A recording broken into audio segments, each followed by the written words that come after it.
So this aquarium has had quite a long-going battle with algae, and when you test the levels are actually really good.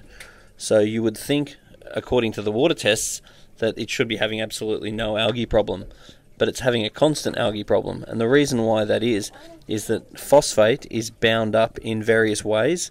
There's calcium diphosphate within the rock itself, there's phosphate bound up in the algae, there is obviously organic phosphate and ionic phosphate, and only one of those types of phosphate can actually be tested.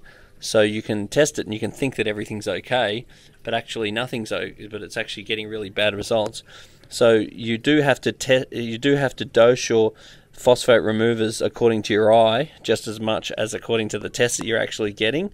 So in this case, we've just started using Ultimate Aquacare's phosphate remover, because I find that this is a very efficient product that gets rid of the phosphate within the rock, then strips out and starves the algae, therefore getting rid of the phosphate that's bound up in the algae itself.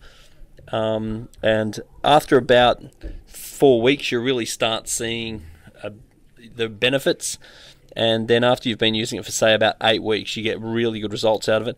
Then once the phosphate level does come down, and we've got nice high calcium, carbonate and magnesium levels, then we'll start getting that beautiful coralline algae, which is what we're really dreaming about. Once we get that nice beautiful coralline algae, that'll outcompete the bad algae in this low nutrient environment, and the aquarium will really come alive.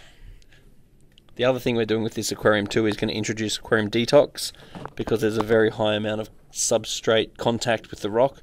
So just to avoid the chance of accumulations of hydrogen peroxide or hydrogen sulfide due to dead spots, we're also going to increase the amount of water flow. We're going to double the water flow in this aquarium. We're also going to add various blennies and abalones and other algae eaters to help compete with the algae as well. So if your tank isn't looking right, there is always answers. There is always things that you can do. There is always things that you can improve. And at the end of the day, if your tank looks like it's having a phosphate problem because of algae, it probably is, even though you may not be able to test it.